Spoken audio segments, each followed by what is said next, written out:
हीजू गहरी नींद में है। ये कहानी है डबल रूप की, जिसमें सबके डबल रूप होते हैं।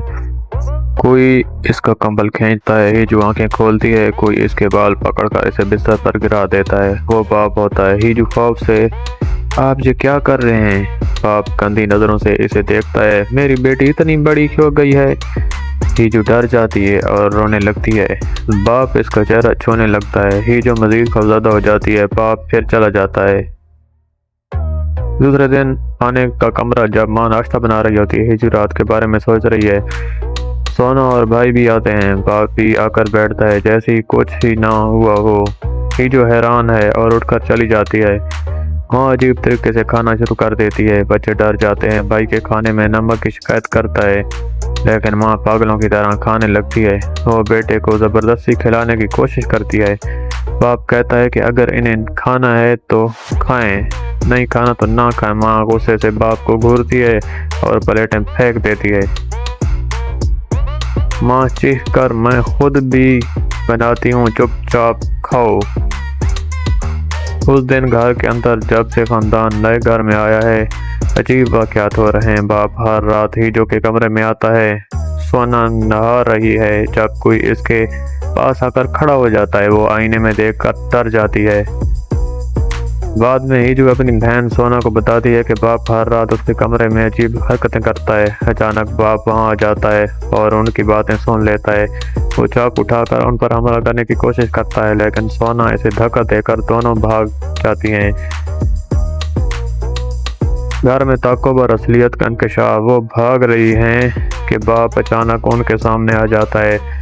वो सोना को बालों से पकड़कर नीचे फेंक देता है। सीढ़ियों से गिरकर बेहोश हो जाती है। हीजू डर कर भाग जाती है और चुप जाती है। बाप हथौड़ा लेकर इसे ढूंढ जाता है।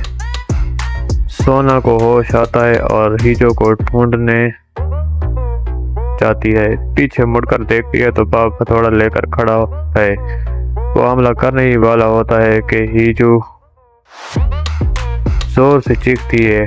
बाप रुक जाता है। हीजू उसे बल्ले से मारती है, लेकिन इससे कुछ नहीं होता। बाप गुस्से में हथौड़े से हीजू पर हमला करता है।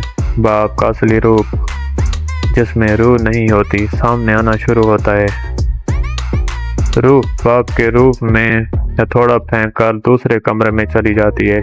असली बाप ऊपर आता है और अपनी बेटियों को देखता है। बाप परेशान होकर कहता है, क्या तुम दोनों यहाँ लड़ रही थी?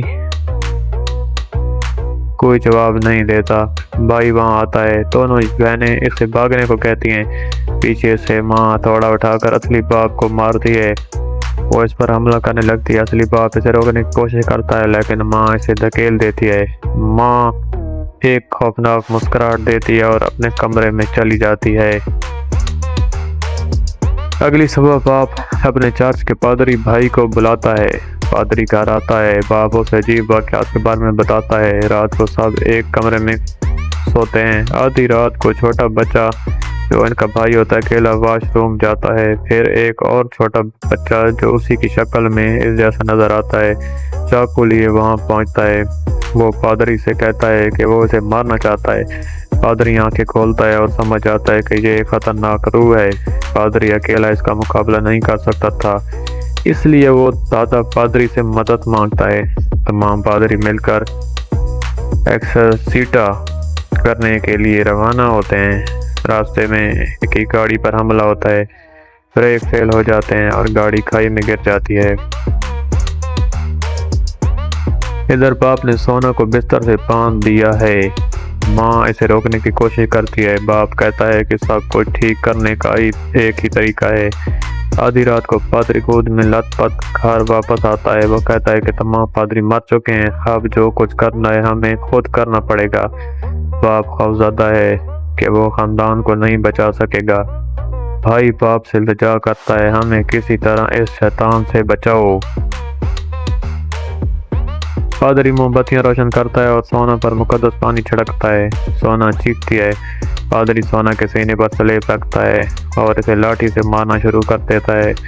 सोना दांत से चीखती है। पादरी अपने भाई से पूछता है, क्या तुम अब भी ये सब रखना चाहते हो? वो सोना की टांग मजबूती से पकड़ लेता है। पादरी इसे चाकू से زور سے مارنا شروع کر دیتا ہے۔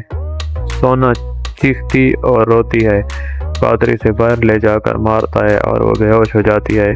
پولیس حادثے کی جگہ پر پہنچی ہے اور ہم دیکھتے ہیں کہ اصل پادری بھی وہاں بے ہوش پڑا تھا۔ اس کا مطلب ہے کہ گھر میں اصل پادری نہیں بلکہ شیطان تھا۔ سونا کی ماں یہ سب برداشت نہیں کر سکتی، وہ اپنے شوہر کو روکنے کی کوشش کرتی ہے۔ ماں اپنے شوہر سے کہتی ہے بہتر ہے کہ ہم سب ایک ساتھ مر جائیں۔ شوہر اپنی بیوی کو دھکا دیتا ہے اور نقلی پادری سے کہتا ہے کہ تم عمل جاری رکھو۔ بیوی اسے بزدل کہتی ہے۔ شوہر غصے میں اپنی بیوی کا گلا گھونٹ دیتا ہے۔ بیوی گلاس سے شوہر کے سر پر مارتی ہے۔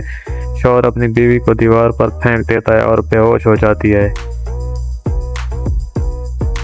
روح جو بری طرح زخمی سونا کے اصلی باپ جو اصلی روپ میں ہے کی طرف بھاگتی ہے۔ تم مجھے اتنا کیوں پسند کرتے ہو؟ تم نے اسے اتنی بری طرح مارنے کی اجازت کیوں دی؟ پادری سونا کے سامنے آئینہ رکھتا ہے تاکہ وہ اپنا چہرہ دیکھ سکے۔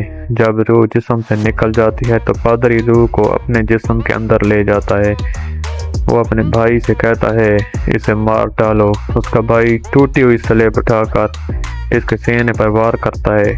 پادری جس میں روح ہے اور اس کا بھائی دونوں ایک ساتھ ہی مارے جاتے ہیں۔ فلم کا اختتام ہوتا ہے۔